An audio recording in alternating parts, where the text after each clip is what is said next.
आपण बघत आहात आवाज कसमादेचा।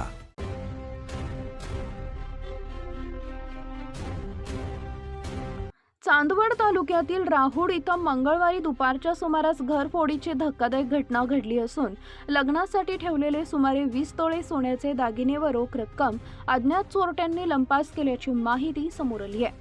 मिळालेल्या माहितीनुसार गंगाधर विठोबा पवार वय वर्ष 48 राहणार राहुड यांच्या पत्नी कल्पना पवार या मंगळवारी दुपारी काही कामानिमित्त चांदवड इथं गेल्या होत्या।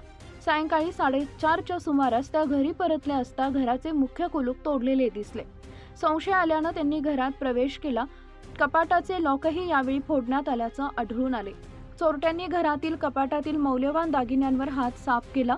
पवार यांच्या मुलीचं लग्न येत्या 30 एप्रिल रोजी ठरले असून साखरपुड्यात मिळालेले तसेच लग्नासाठी खास खरेदी केलेले दागिने, नेकलेस, पोत, लॉकेट, अंगठी, कानातले आणि एक सोन्याचं बिस्किट असा सुमारे 20 तोळे सोन्याचा ऐवज चोरीस गेला आहे। या घटनेमुळे कुटुंबावर मोठा आर्थिक व मानसिक आघात झालाय। घटनेची माहिती मिळताच चांदवड पोलीस तात्काळ घटनास्थळी दाखल झाले। डॉग स्क्वॉड व फिंगरप्रिंट तज्ज्ञांच्या मदतीने तपास सुरू करण्यात आला असून परिसरातील नागरिकांकडून ही चौकशी केली जाते। घरफोडीची ही घटना भर दिवसा घडल्यानं परिसरात भीतीचं वातावरण निर्माण झालंय। पोलिसांकडून अज्ञात चोरट्यांचा शोध सुरू असून पुढील तपास सुरू आहे।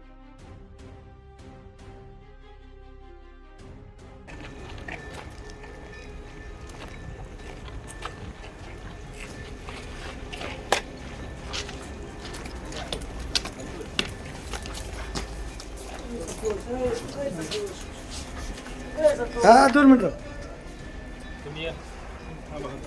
हो ठीक आहे ना। दुपारी 5:30 गेलो पुन्हा आलो 4:30ला तर कुलूप तोडलेलं होतं म्हणून काय होतं पाहिलं तर कपाट पण तोडलेलं होतं। कपाटातलं जे आमचे डाग होते सगळे, मुलीचं लग्न होतं, मुलीचं किती तारखेला लग्न होतं? 30 एप्रिलला लग्न होतं आमच्याकडे। किती सोनं सुरू झालं? तरी 20 तोळ्याच्या आसपास सोनं गेलं। 20 तोळे। एकंदरीत काही रोकड होती, किती रोकड होती? 70,000 रोकड होती। काय सांगाल? काय आता आलंय संशय घ्यायचा आपण काय सांगणार, 2 दिवसात आलं एवढं आहे।